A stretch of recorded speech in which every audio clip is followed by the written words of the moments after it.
Sailing can be very dangerous business, as I'm sure you can all imagine. I'm no expert by any means, but there's an awful lot of water out there for a ship to get lost in, so it's no surprise that there's hundreds of tales of strange things happening to ships out at sea.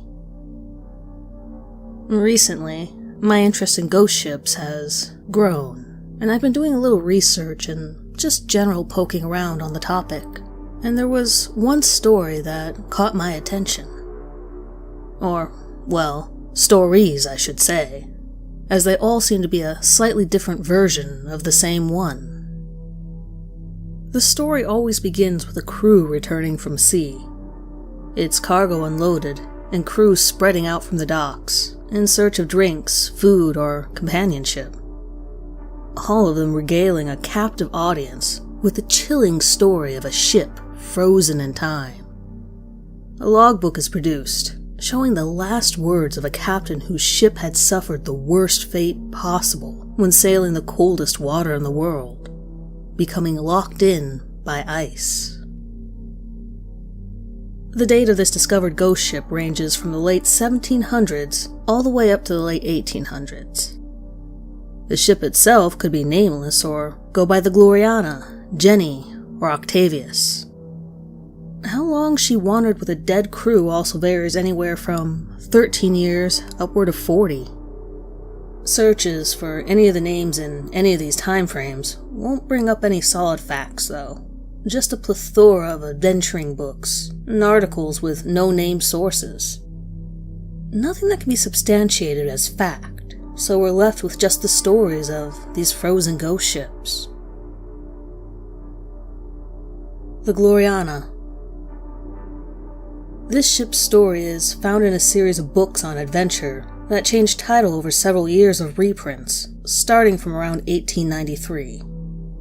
The Frozen Crew is an unsourced story told from the point of view of a Captain John Warrens of the whaling ship Try Again out of Greenland.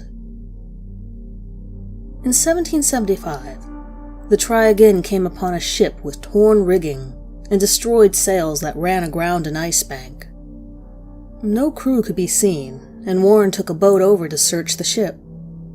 The name, Gloriana, was painted on the side of the battered ship, and the deck was nearly buried under snow and ice. Through an open porthole, Warren saw a man sitting at a table inside, but he didn't answer when called to. So the men climbed aboard the ship and descended below deck, only to find a corpse, covered in green mold and frozen in place. A logbook was opened before him with the last entry dated November 11th, 1762. It read, "We have now been 17 days in the ice. A fire went out yesterday, and our master has been trying ever since to kindle it again, without success. His wife died this." The words ended abruptly under the nib of a frozen pen. Unnerved, Warren took the logbook and left the ship, seeing the rest of the crew frozen in their last moments as he left.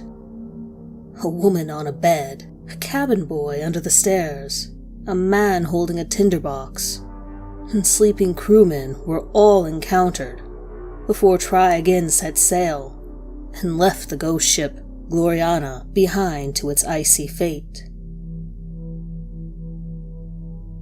The Jenny. The story of a lost English ship and her 7-member crew can be tracked back to a German magazine, the Globus. In an 1862 article, an anonymous member of a whaling ship called Hope detailed the grisly rediscovery of the lost ship. Hope was said to be traveling the Drake Passage, a section of water south of Chile's Cape Horn, when they spotted a battered ship with destroyed sails. At first, they thought the ship abandoned, but on sailing closer, they began to make out the figures of men standing on the decks. However, on closer look, the men didn't appear to be moving or even reacting to the approaching Hope. They stood unnaturally still, and it became apparent that the men were dead and frozen solid on the deck. The captain of the Hope, Brighton, led the search on Jenny and was the first to discover the captain in his quarters, dead and frozen eerily over his logbook. The last entry date was dated May 4th, 1823, and said, "No food for 71 days.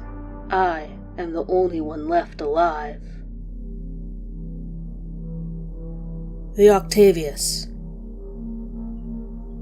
Perhaps the most famous story of these ships is that of the Octavius. The story goes, in 1775, the whaling ship Herald, traveling west of Greenland, found a ship floating listlessly along, with obviously weathered and tattered sails. 5 members of the crew boarded the derelict ship to investigate. The deck was abandoned, and the men had to break in to see what lay below deck in the dark. It's there that they found a horrific sight. The 28-member crew of the Octavius, frozen to death. Their bodies still under a rime of frost, but otherwise looking as if they were simply sleeping. Crewmen lay undisturbed in their bunks as if asleep. In the captain's quarters, they found a boy curled under a blanket.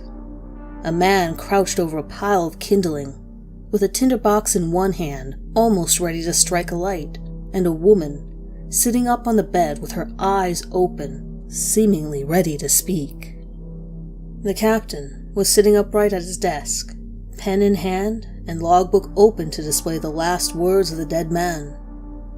The date of that entry, November 11th, 1768, put the ship as having been lost for over a decade. Unnerved by the flat gazes of the well-preserved corpses, the crew fled the ship they believed to be cursed, with only the captain's log, the middle of which was said to have been lost in their mad scramble, leaving them with only the first and last few pages. What was left of the log confirmed the ship's departure date, and the captain's decision to save time by sailing through the Northwest Passage, which, at the time, had barely been explored. The Northwest Passage was a theoretical route that linked the Atlantic and Pacific Oceans through waterways in the Arctic Sea. Many people believed that a shorter route between the two oceans could be found by either hugging the course of the North America or going further north into dangerously frozen waters.